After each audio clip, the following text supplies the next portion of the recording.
Welcome to Wes's War. I am Tony Howells and this is a Wetfish Films production. Part 2. Training, HMS Dauntless, Marriage, Nazaire and HMS Sirius. 4th of January 1939 to the 20th of March 1940. Wes was at HMS Vernon.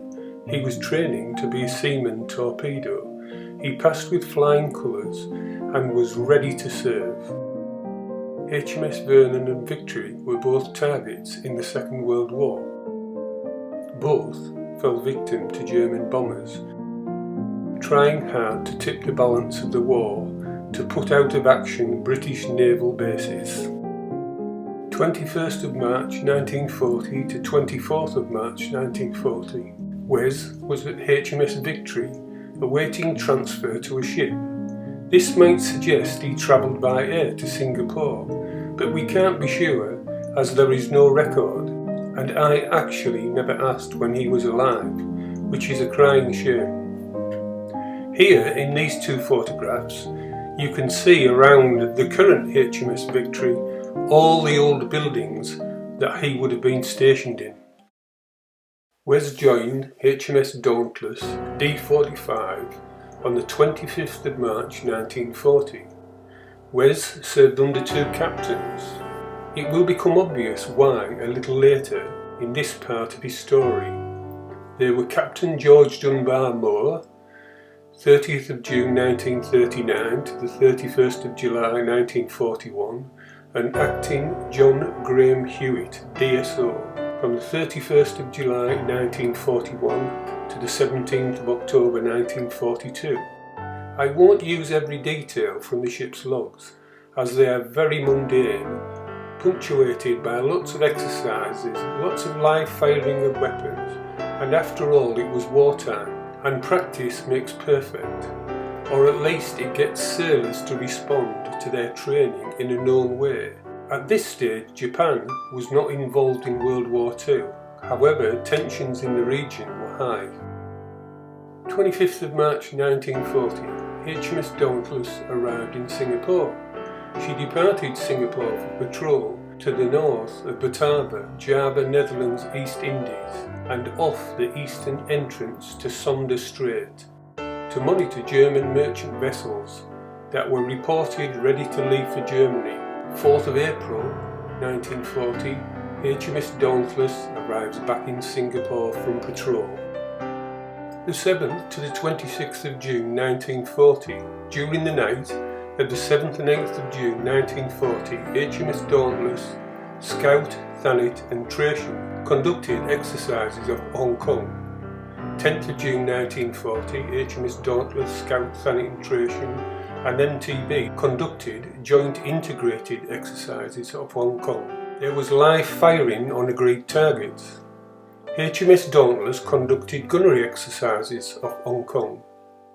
In the evening she conducted a night encounter exercise with HMS Thanet. We can only guess at what this might have been. However, in blacked out conditions, you can say it would have been quite dangerous. In those days there was no night vision as we have today, and radar was pretty rudimentary. Here you can see a series of photographs, I believe showing Hong Kong, from Wes's own photo album. It's hard to know specifically where he was and exactly what he did, but sailors will always have R&R, otherwise, like us all, they get a little stir crazy. And the last thing you need on board a ship is unhappy sailors, believe me.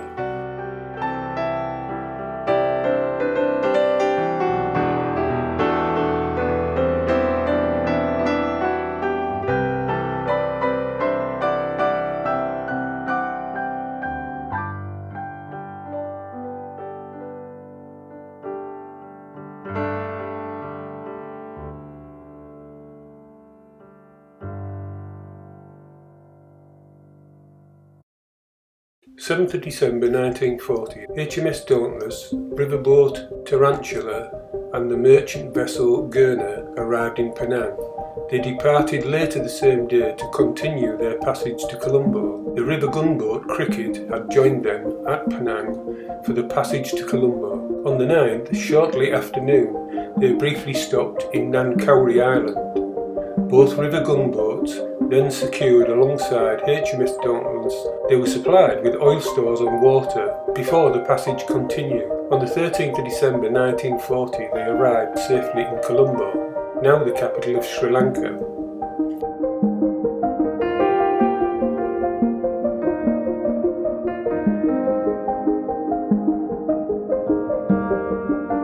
Again we see photographs from Wes's personal collection. Here's one or two that I think are actually in Sri Lanka, or Ceylon as it was known in those days. You can see he also had a great time while he was defending the UK's interest in the Far East.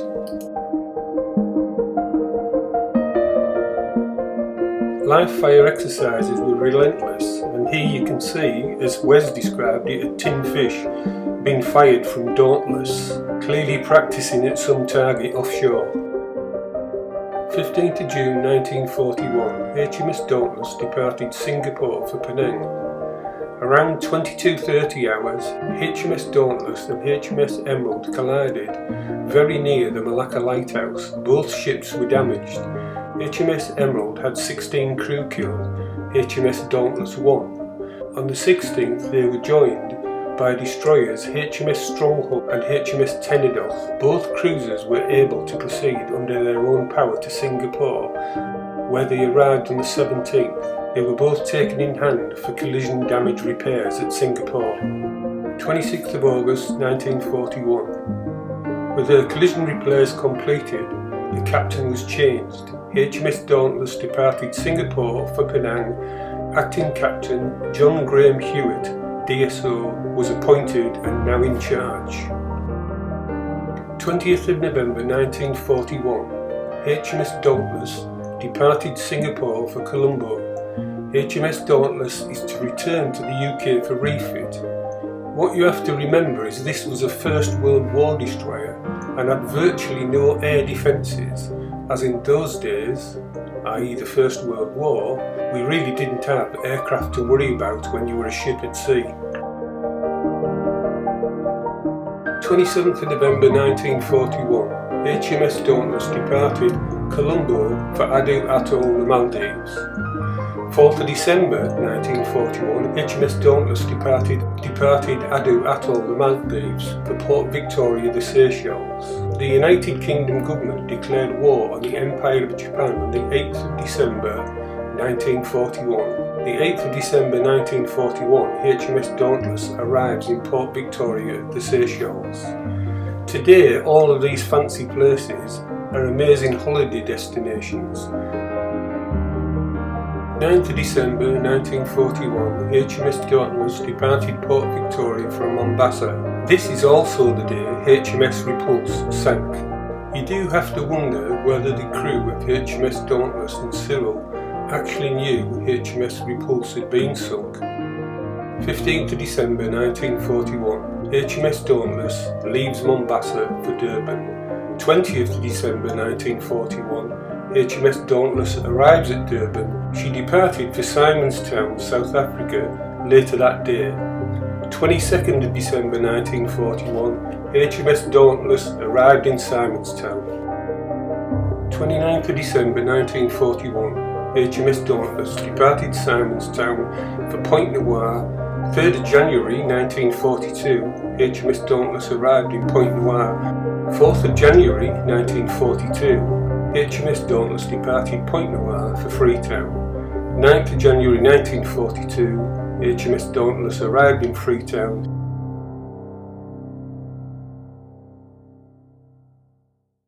(11th of Jan 1942), Dauntless departed Freetown for Bathurst, Gambia.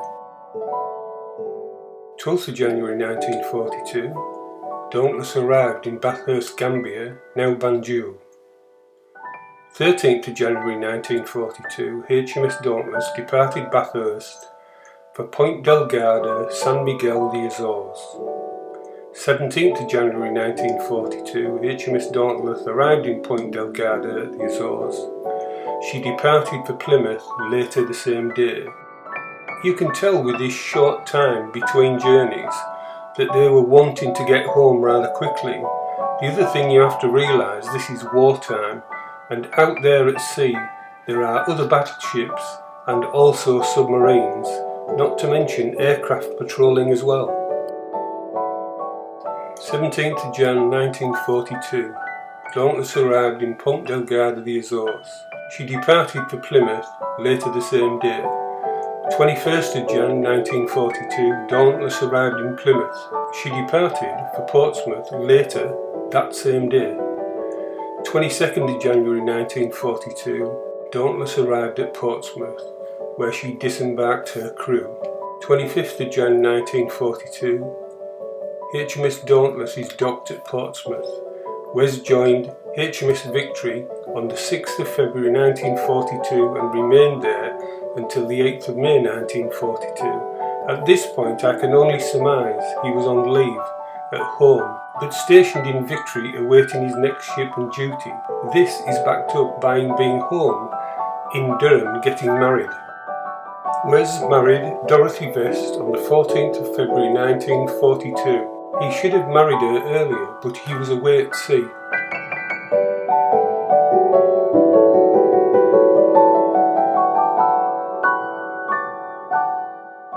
Nazaire, France. Wes's service record shows he was available and could have been in Nazaire on the given date, even though it is not in his record. Often, special operations wouldn't have been recorded. HMTB DC boat and HMTB 22 both appear in Wes's medal card, but not in his service record. The modest speed of the larger, heavier Type C, combined with that of the small, short boats, saw them assigned more frequently to defensive and convoy escort duties, as well as clandestine work. The latter duties often involve extraction of Allied agents and escapees from occupied France. Also included the commando raid Operation Chariot, commonly known as the Nazaire raid. Robert Ryder used a Type C MGB for the command of his Nazaire raid. Ryder and William Savage, the gunner on the unprotected 2-pounder gun on MTB 314, received the Victoria Cross for their part in the raid. Savage posthumously. 28th of March 1942, Nazaire raid. Wes told me in great and clear detail of his role on board an MTB in the ensuing fight, how he supported the other ships, and that he was the coxswain on the MTB. This is what he reported and what he said happened. Back in the 1980s, I was in Nazaire with Wes, his wife Dot, his daughter Joyce, and her husband Derek, and my family, my wife Anne, and my children. We were on the seafront. We were looking out to sea, and he vividly recounted what he did in the raid. He said they were towed across the English Channel at night. In the early hours of the morning they came up the river, under power, and all hell broke loose, as he put it. Wes was coxswain a motor launch. He had an exchange with a German shore battery on the hill above the harbour. His motor launch was hit and shot up quite badly, and he was shot through the right leg. He was patched up by one of the sailors on board. Wes noticed that the compass was leaking alcohol all over the place. He ordered a sailor to catch the leaking alcohol in a bucket, with every intention of drinking it on the way home. This was typical of Wes. He always had a sense of humour. He took the motor launch in all the way to where the crashed ship was, and picked up Marines on the Old Mole and headed back out to sea. And what you have to remember, this was all done under fire. Wes joined HMS Sirius D12 on the 9th of May 1942 as an able seaman leading torpedo man on the Malta convoys. This was a brand new ship. Build completion and commencement acceptance trials started on the 6th of May 1942. On the 9th of May 1942 she was commissioned into service.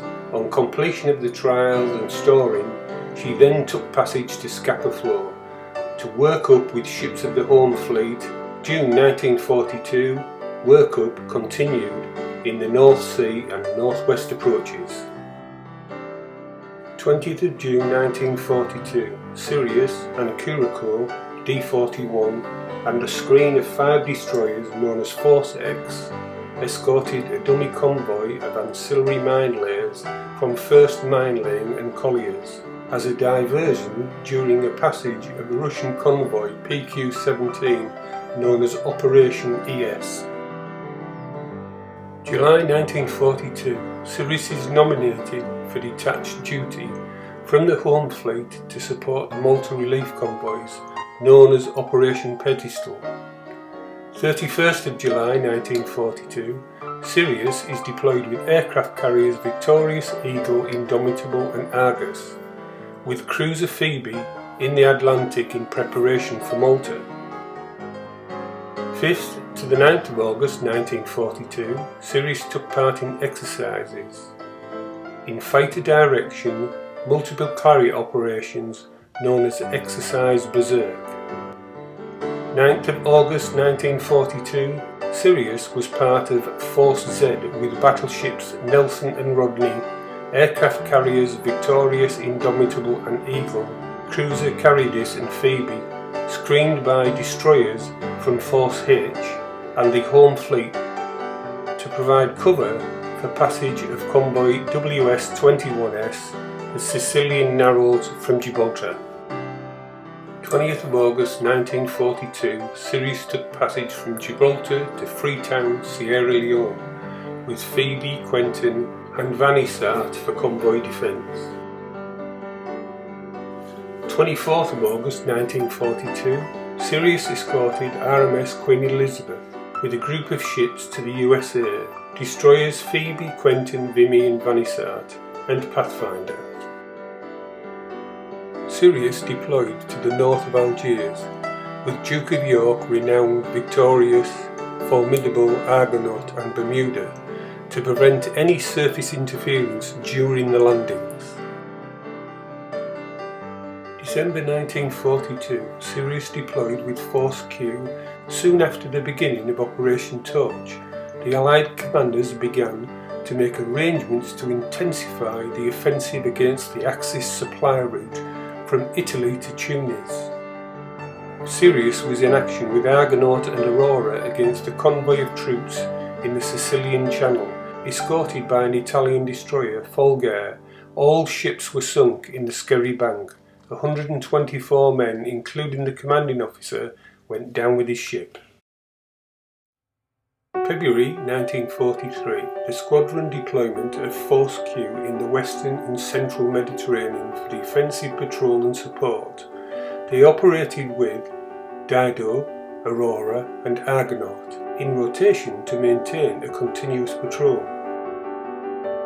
Wes, 22nd of February 1943, was recommended for leading torpedo man LTO as he carried out the duties of acting LTO. Wes, 9th of May 1942 to the 22nd of February 1943, able seaman torpedo, ST and acting leading torpedo man on HMS Sirius.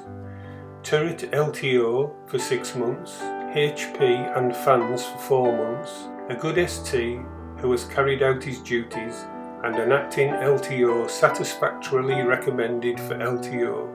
Wes left Sirius in Portsmouth on the 22nd of February 1943. You may wonder what effect all this responsibility and action had on a young man. You have to remember, because of his years of service, he would have been an experienced naval man. He, I know, just took it in his stride, and we all should be grateful for his service and dedication.